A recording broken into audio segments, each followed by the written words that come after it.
A Deus seja toda a honra e toda a glória por estarmos aqui. Sejam todos bem-vindos à casa do nosso Deus, né? E que o Espírito Santo se faça presente também nesse momento, né?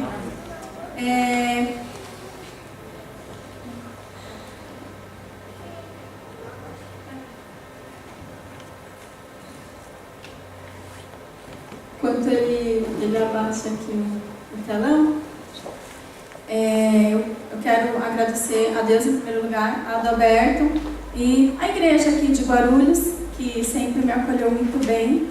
Eu me desenvolvi muito em várias áreas da minha vida aqui, principalmente na área espiritual. Eu quero agradecer, né, esse momento e provavelmente um dos últimos, né? Provavelmente que eu estaria aqui, o Vila viajou e ele vai, fica um tempinho, provavelmente ele volta, a gente já não vai mais estar aqui, mas a gente vai levar no coração os amigos e irmãos, e a gente se fala também pela internet, né? Por enquanto eu não tenho acesso à internet, mas ela vai ficar mais moderna. Aí a gente vai se falar, tá? O tema de hoje é um tema assim que eu gosto muito, é um tema muito marcante, ele é um marco na vida do cristão e eu chamaria esse tema de reprogramação. Você está seguindo por um caminho e você recebe o chamado de Deus, entende esse chamado e reprograma a sua vida com o poder do Espírito Santo. Também fiquei feliz que o tio Raio também falou que a tia Cília disse que ia vir, tô vendo que ela veio mesmo, hein? A família em peso, obrigada, hein? A Deus seja toda a honra e toda a glória, né? Mas não conseguiu?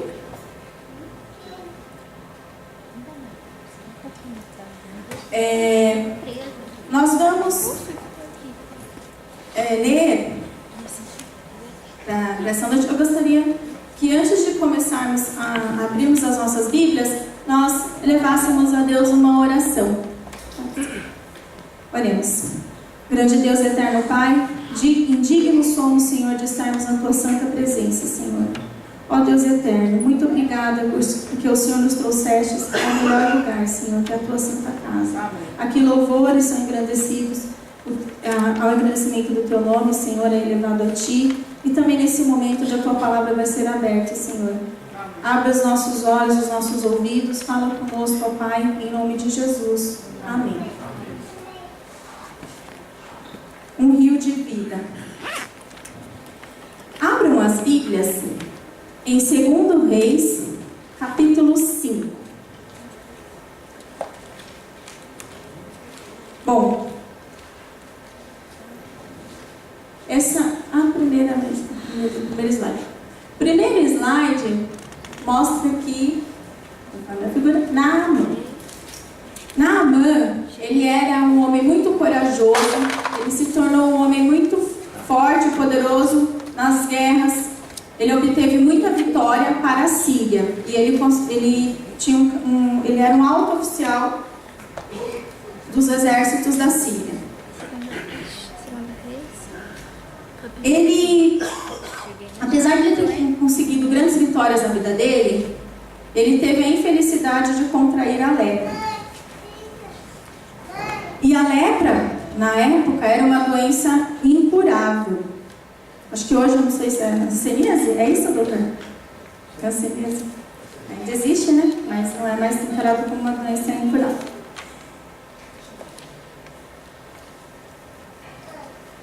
Pode passar para o próximo.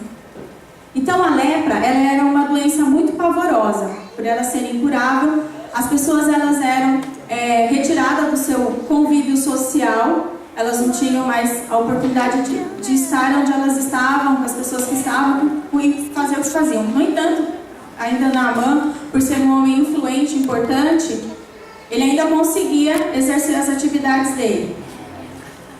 Mas ele certamente sofria muito com as suas doenças. E aqui, nós vemos no slide 2,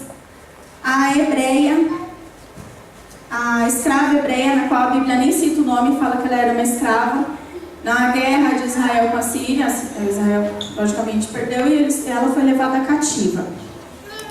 Essa menina, ela trabalhava na casa de Naamã. E ela conhecia muito bem o Deus de Israel, o poder desse Deus.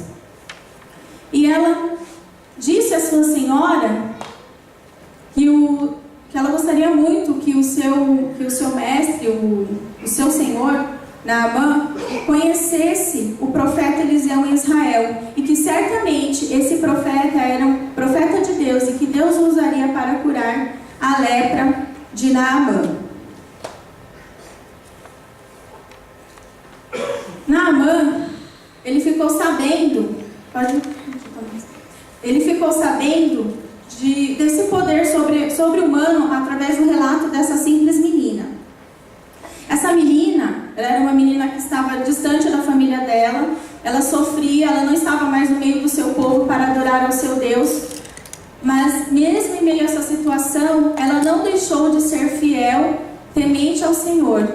E a importância também que teve da criação dos pais dela, a responsabilidade que eles tiveram na criação dessa menina, foi um testemunho fiel em favor do Deus de Israel, que não era conhecido nas terras sírias.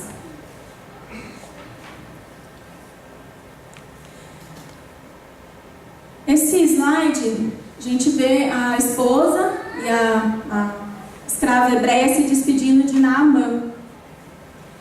E ele acatou o que ele acreditou no que ela falou sobre o poder de um profeta que poderia curá-la. E ele se dirige com algumas pessoas, sai numa tropa com alguns soldados e se dirige até a cidade de Israel.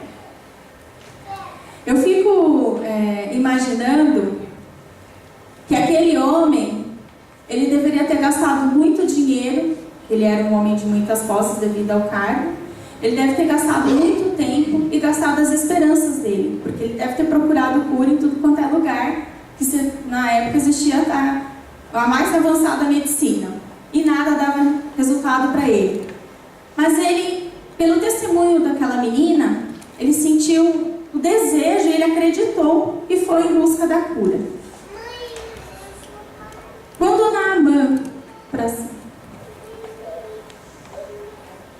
Quando Naamã finalmente ele chega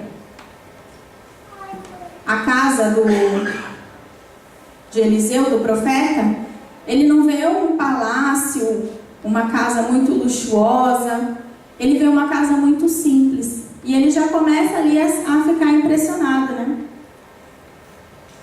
E esse profeta não sai nem para recebê-lo. Vamos ler um pouquinho Segundo Reis 5.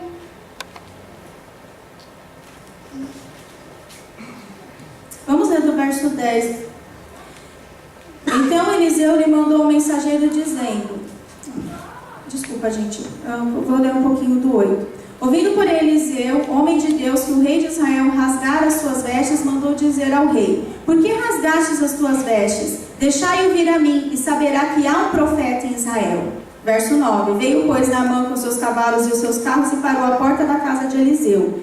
Então Eliseu lhe mandou um mensageiro dizendo: vai, lava-te 7 vezes no Jordão, e a tua carne será restaurada e ficarás limpo. Vai e lava-te, sua carne será restaurada e ficarás limpo. A ordem que Eliseu deu para Naamã, para ele foi uma ordem. Primeiro que ele se sentiu uma pessoa, achou que Eliseu não recebeu da forma que ele deveria ser recebido.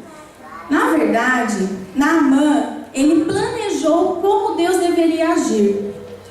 Ele executou todo o plano das ações de Deus para que aquele Deus pudesse curá-lo. No entanto, quando ele mapeou todas as ações de Deus, ele se decepcionou demais. Porque Deus não agiu da forma que ele achava que Deus deveria agir. E muitas vezes nas nossas vidas, nós também mapeamos e planejamos as ações de Deus para nós. E quando aquelas expectativas que criamos, elas não se realizam, nós muitas vezes acreditamos que Deus não está agindo na nossa vida e nos decepcionamos com Deus. Alguns exemplos que a gente pode ter: o povo de Israel, quando eles saíram vitoriosos de uma situação de escravo para libertos, né? Tendo como rei dos reis, o único rei ali para libertá-los, né? Não mais escravos do faraó. Eles não imaginavam que Deus iria conduzi-los por uma passagem abrindo o Mar Vermelho. Quando Deus encaminhou Jesus para ele vir como um bebê ingênuo, né, defeso, viver numa manjedoura no estábulo, que é muito bonitinho, que a gente vê por aí, mas era um lugar fedidinho, cheio de bicho. Os grandes poderosos daqui da terra não imaginavam e nem aceitam esse Deus. Então são frustrações ou sonhos, expectativas que nós idealizamos e que não é o modo de agir de Deus. Quem deseja ser salvo e andar nas verdades do Senhor, ele deve saber que os caminhos de Deus são infinitamente superiores e melhores do que as dos homens. Próximo. A ordem do profeta para que Naamã se banhasse implicava em dizer que ele não era limpo, ele era sujo. Foi-lhe dito que se banhasse por 7 vezes no rio lodoso, que era o rio Jordão, nada menos que isso. Ele apenas mandou, ele nem sequer foi receber, simplesmente mandou. O militar sírio, ele era muito orgulhoso, muito paparicado. A gente sabe que a pessoa, determinados cargos, determinada condição social, ela é tratada de uma forma, e ele era bem orgulhoso. E num acesso de muita raiva, ele cogita, na verdade ele não vai falar, que é isso, eu vou me lavar nesse rio sujo? Lá em Damasco tem tantos rios mais bons, limpos, por que eu vou mergulhar nesse rio sujo? E Deus usa ali naquele momento os súditos dele, né, os hierarquicamente inferiores a ele, e eles falam, mas se eles falassem para você fazer uma coisa mais difícil, você não faria? Então por que você não faz? Ele reflete. Pode ir para o próximo? Ele reflete e muito lentamente ele começa a se despir e a mostrar a lepra que ele tinha.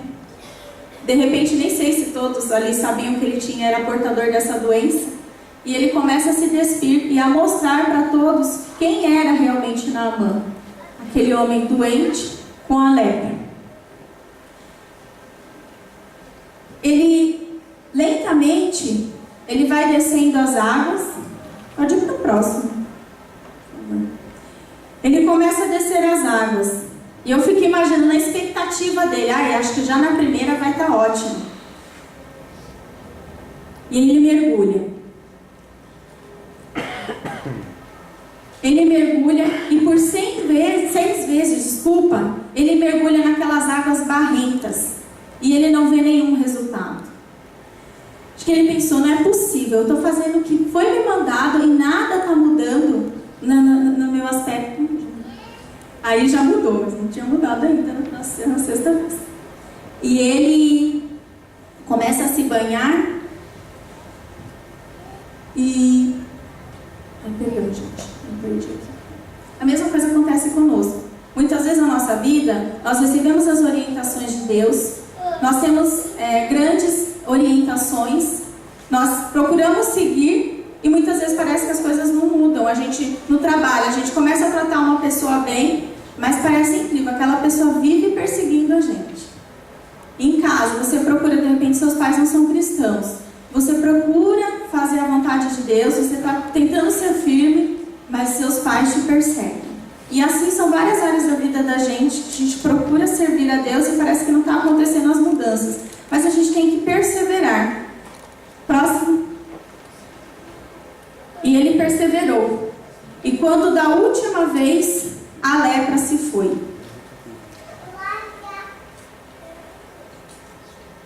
Ele somente obteve a cura porque ele teve obediência completa às instruções que o profeta de Deus orientou ele a fazer. E somente pela graça atuante do Espírito Santo na vida dele que ele conseguiu. Naamã, um comentário que eu acabei fazendo, quando ele se dirigiu lá para a cidade de Israel, ele levou uma fortuna. A Bíblia fala no verso... Agora eu estou toda perdida. Fala que ele levou seis ciclos de ouro e 10 talentos de prata. Isso significava mais ou menos o seguinte: 30 quilos de prata. 30 quilos de prata que ele levou. E esses 2 ciclos de ouro, eles equivaliam a 2 talentos de ouro. Então, para cada talento, 60 quilos de ouro que ele levou. Foi muita fortuna, porque ele acreditava que ele deveria pagar, de uma certa forma, aquela cura que ele iria obter, caso ele viesse realmente a ser curado. Ele estava disposto a pagar qualquer preço. E ele não estava familiarizado com o poder do Deus de Israel. Ele não pede para que nós tragamos a prata e o ouro, porque tudo é dele. E nós vemos quantos locais é pregada a teoria da prosperidade. Você vem, você traz, para que esse Deus que eles pregam venha e te abençoe. Pregando palavras não com fundamentos bíblicos. Então, mal sabia ele que o Senhor estaria disposto a curá-lo em troca, simplesmente, da obediência. Próximo slide, por favor. Próximo. Queridos, Naamã, com toda essa história de Naamã, nós vemos que ele experimentou o poder da restauração de Deus. E essa experiência do novo nascimento, ela está estendida a todos nós que um dia já fizemos parte e aqueles que ainda não tiveram a oportunidade. Então, quando você entrega a sua vida a Cristo, você é restaurado. Várias áreas da sua vida, Deus procura reajustar. Não é que você não vai ter mais problemas. Os problemas existirão, mas Deus te dará forças para que você consiga superar as dificuldades. Você vai ter mais sabedoria na sua vida. Conforme fala em Isaías 43, no verso 2, diz assim: quando passares pelas águas, eu serei contigo. Quando passares pelos rios, eles não te submergerão. Quando passares pelo fogo, não te queimarás, e nem a chama arderá em ti. Então você vai passar pelas águas, pelo fogo, mas o poder de Deus lhe será forte em sua vida. Basta você obedecer. E esse obedecer é só o poder do Espírito Santo também. Nós exercendo a nossa vontade, o Espírito Santo exercendo o querer na nossa vida, o poder na nossa vida. Então nós começamos a entrar num assunto. Nós vemos que vai e lava-te 7 vezes no Jordão para que a sua pele seja restaurada.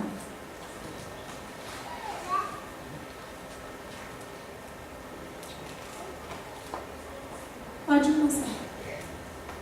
Que cerimônia simboliza a lavagem da lepra do pecado? Então eu falei inicialmente que esse tema, ele fala sobre um marco na vida do cristão, uma reprogramação. Todos nós estamos infectados com o vírus da lepra.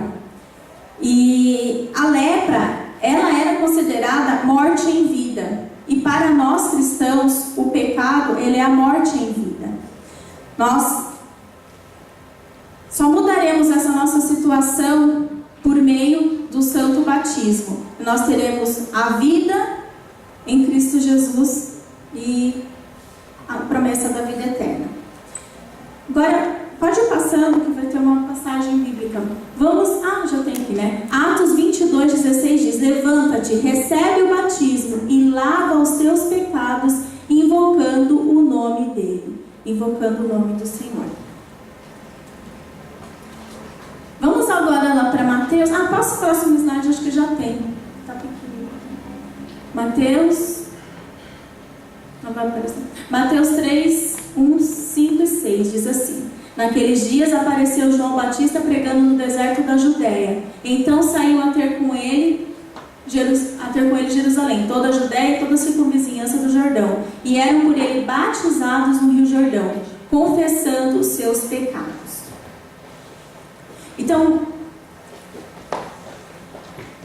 as pessoas eram, na verdade assim, o batismo, ele começou a partir da pregação de João Batista, porque até então era todo o sacrifício do cordeiro, enfim. E aí ele vem pregando a mensagem do batismo, que era uma coisa nova ali para as pessoas. Para nós, não, a gente já conhece, né, a mensagem, enfim, e o testemunho de Jesus, mas na época era algo novo.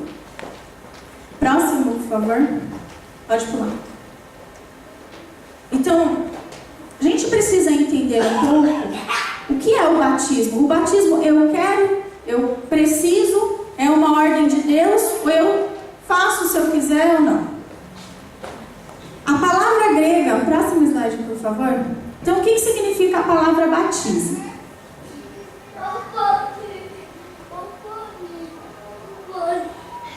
Então, o que significa batismo? A palavra grega, baptizo, significa submergir, mergulhar, sob ou imergir. Uma pessoa, ela não está sendo batizada a menos que ela seja completamente submergida ou sepultada nas águas. Essa palavra, ela é sempre usada na Bíblia com referência à sagrada ordem do batismo. As palavras gregas aspergir ou derramar, elas não ocorrem na Bíblia. Então, conforme nós lemos em Colossenses 2,12, tendo sido sepultados juntamente com ele no batismo, no qual igualmente fostes ressuscitados, mediante a fé no poder de Deus, que o ressuscitou dentre os mortos. Então, a Bíblia está falando da situação do santo batismo, o único biblicamente aprovado por imersão. Mas como que a gente sabe que realmente esse batismo é por imersão? Pela palavra grega a gente pode ter, né, uma clara ideia dessa situação, mas eu gostaria também de ler com vocês, irmãos, Mateus 3,16. Pode passar o próximo slide. Vai falando, enquanto vocês procuram Mateus 3,16. Naqueles dias veio Jesus de Nazaré da Galileia e por João foi batizado no rio. Logo, ao sair da água, viu os céus rasgarem-se e o Espírito descendo como pomba sobre ele. Tanto em Mateus como em Marcos, fala-se que ele saiu da água. Então é impossível só aspergir água na pessoa, a pessoa vai sair da água, não tem como. Logicamente que ele foi imergido nas águas. Jesus, ele é o nosso maior exemplo. Eu gosto muito do verso de João 13, verso 15. João 13, 15 fala o seguinte: porque eu vos dei o exemplo, para que como eu fiz, façais vós também. Quem que está falando esse verso? Jesus.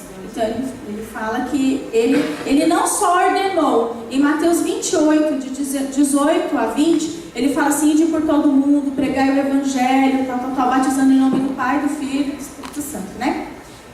Mas ele não só ordenou, como ele mostrou, por exemplo, qual é a postura de uma pessoa que se diz cristã a partir do momento que ela assume um compromisso com Deus. E qual é esse modelo que ele nos deixou? Próximo slide, por favor. Uma outra situação na Bíblia que fala de um etíope. Ele também era um alto oficial da justiça e ele viajou 200 milhas da Etiópia para Jerusalém para adorar a Deus. O etíope, ele conhecia a Deus, ele estudava as Santas Escrituras e ele buscava a verdade. Mas apesar dele conhecer, dele amar, ele não tinha fé salvadora em Cristo. Porque Jesus diz que ele é o caminho, a verdade e a vida. E ninguém vem ao Pai senão por mim. Ele não tinha esse compromisso de fé com o Senhor Jesus. Faltava essa grande ordenança cumprida na vida dele. Então ele estava andando pelo caminho, buscando, lendo a palavra de Deus, procurando entender. E ele estava lendo, de repente Deus encaminha ali, a gente conhece a história de Felipe. Felipe vai pelo poder do Espírito Santo e consegue ouvir o que ele estava lendo. Na época eles liam alto, não sei se para decorar, eles liam e Felipe ouviu a história, o que ele estava lendo. Ele estava lendo sobre Isaías. E foi tão bonito da parte do etíope, ele foi muito humilde, porque ele disse que ele não estava compreendendo o que ele estava lendo. E nós temos, a cada dia, buscando compreender a palavra de Deus, a gente tem que ter essa humildade quando nós não estamos entendendo a palavra de Deus, principalmente quando nós estamos conhecendo essa palavra. E muitas vezes nós temos que ter essa postura humilde e pedir a ajuda de um irmão, a direção de alguma pessoa que pode estar te auxiliando com o poder do Espírito Santo no estudo da palavra de Deus. Então Felipe, obedecendo a ordem do Senhor, vai até o encontro e abre as escrituras e explica para ele e fala sobre a importância do batismo. E o etíope, ele creu em Jesus. Ele vê, isso está relatado em Atos 8. Eu vou até pedir para vocês abrirem, por favor, Atos 8. No verso 34, Atos 8, capítulo 8, verso 34. Então o eunuco disse a Felipe: peço-te que me expliques a quem se refere o profeta. Fala de si mesmo ou de algum outro? Verso 35. Então Felipe explicou, e começando por esta passagem da Escritura, anunciou-lhe a Jesus. Seguindo eles caminho fora, chegando a certo lugar onde havia água, disse o eunuco: eis aqui água, o que me impede que eu seja batizado? É lícito se crês de todo o coração. E respondendo ele disse: creio que Jesus Cristo é o Filho de Deus. E naquele momento eles encontram a água. Pode passar os slides. E o etíope, além da crença, obediência, ele segue também essa ordenança de Cristo. Pode passar o slide, por favor.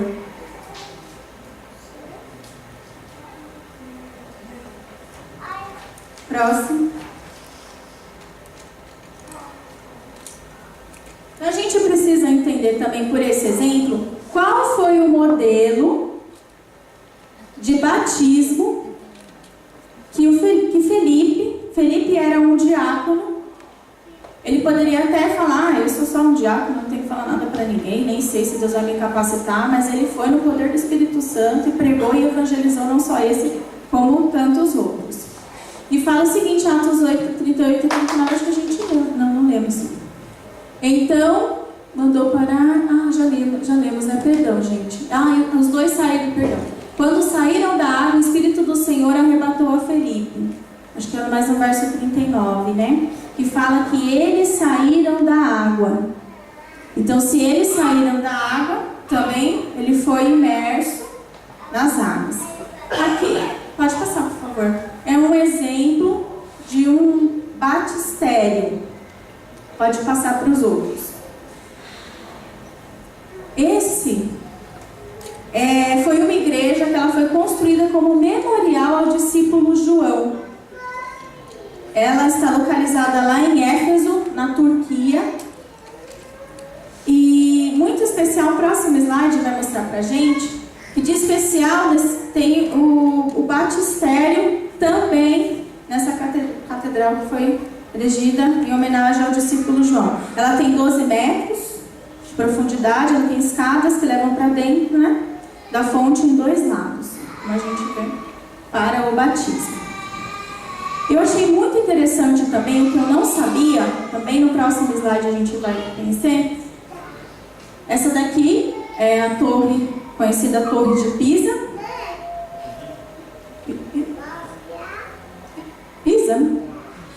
Localizada lá na Itália.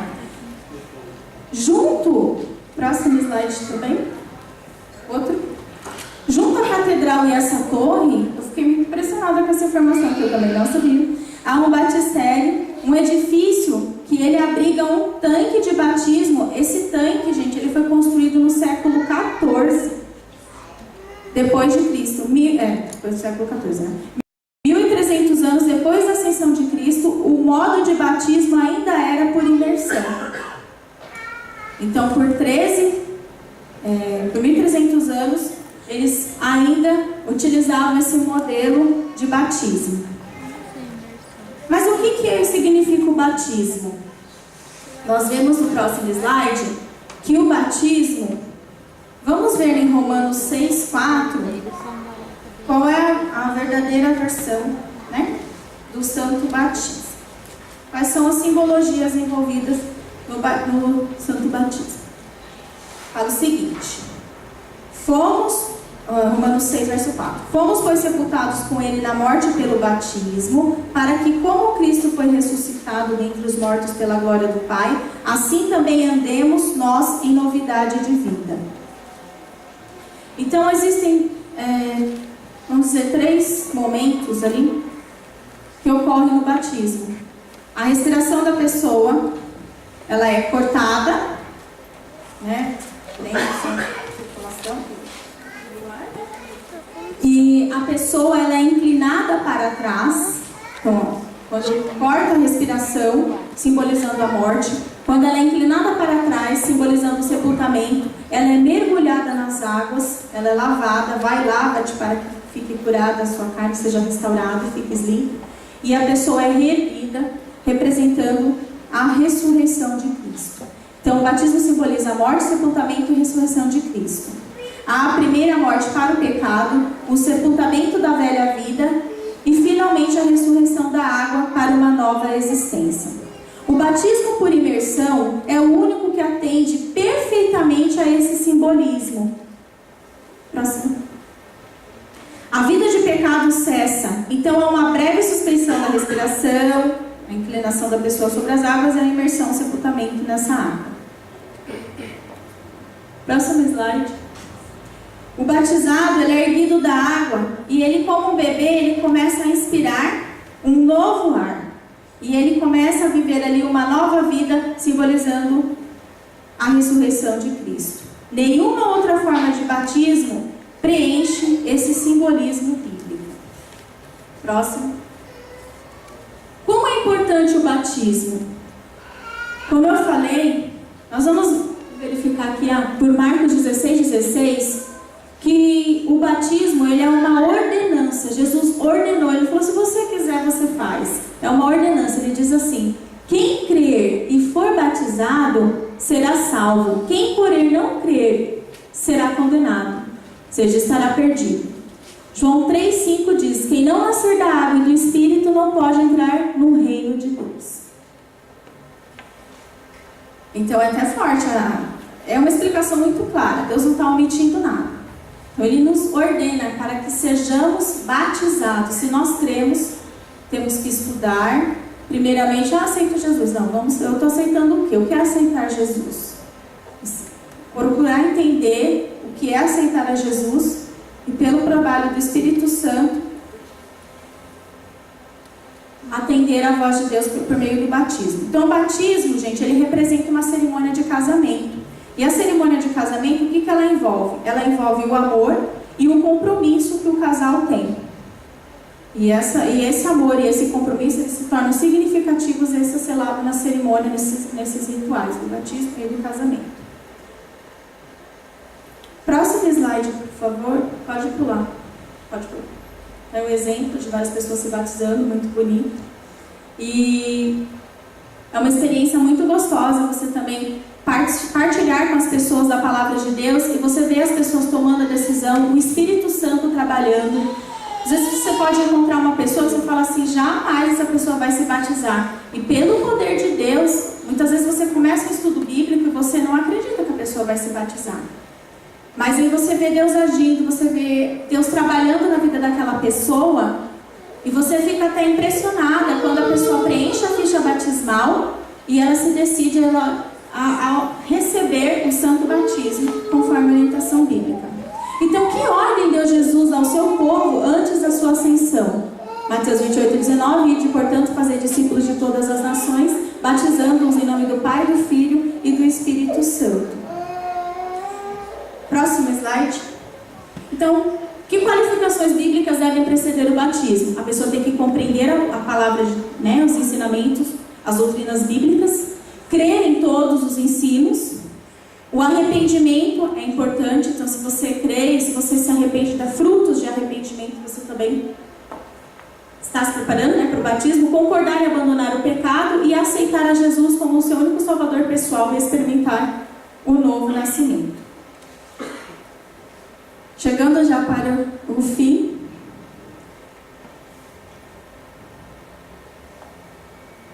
pode falar para o próximo. Um professor, até o Luiz Gonçalves, ele conta essa história em um dos seus DVD, um dos temas do DVD do Grande Conflito. Ele conta que um professor, ele era um homem muito sábio. E aquilo ali irritava os alunos. Tudo aquele professor sabia responder. Ele sabia na ponta da língua qualquer coisa. Não só da grade curricular, que é a obrigação dele como um especialista, né, um doutor na área, de saber. Ele tinha obrigação de saber, mas ele sabia responder outras coisas. E os meninos, um dia falaram, nós vamos pegar esse professor. E um dia eles trouxeram um passarinho. E ele foi escondido nas mãos de um dos meninos. E eles perguntaram para o professor, professor, o senhor que é um homem tão sábio, tão inteligente, tudo que nós perguntamos o senhor consegue responder? Eu gostaria muito que o senhor me respondesse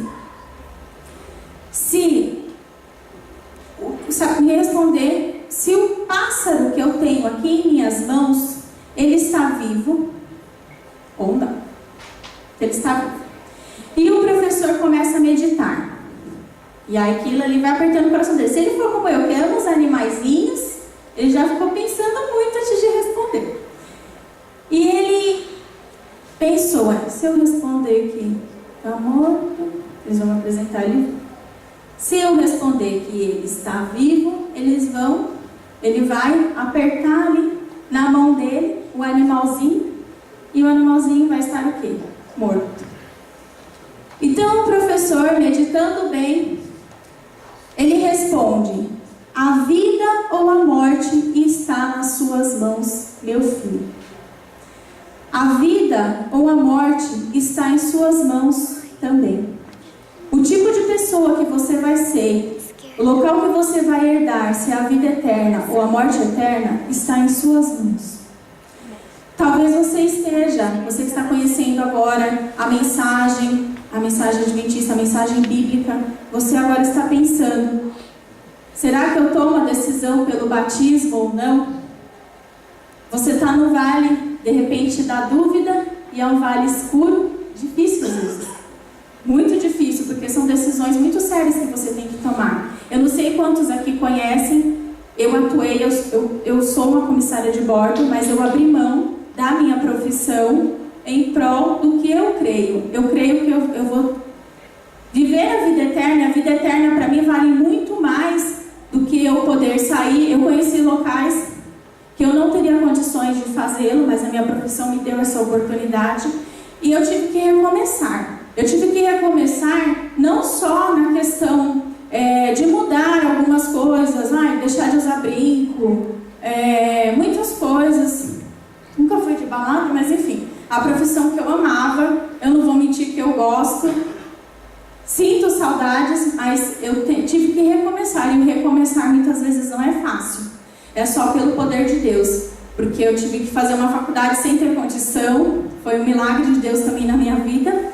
E recomeçar não é fácil, mas ao lado de Deus, irmãos, pelo poder do Espírito Santo, a gente consegue abrir mão de muitas coisas que a gente valorizava e que essas coisas passam a ser mínimas para nós. Então, a vida ou morte está em suas mãos. Quando algum dos filhos de Deus se arrepende e pelos seus pecados é batizado, o Senhor fica feliz. Então o batismo, presta bem atenção, o batismo não é para aqueles que estão preparados. O batismo é para aqueles que querem se preparar para o único e melhor evento interventório de Cristo, que é a volta de Jesus. É a volta dele aqui para nos buscar. Então é para aqueles que querem se preparar. Então, se você também gostaria de estar recomeçando, de reprogramar a sua vida, de fazer um marco diferente na sua vida, de recomeçar, nascer de novo, ser um bebê, eu gostaria que você, ao ouvir o louvor que eu vou cantar, você colocasse em pé para a gente fazer uma oração em prol dessa ordenança de Cristo na sua vida também. Aí só um pouquinho, irmão.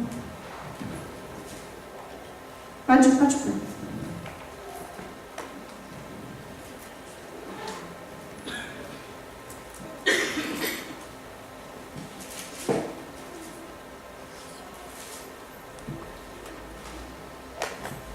É a faixa 19, tá?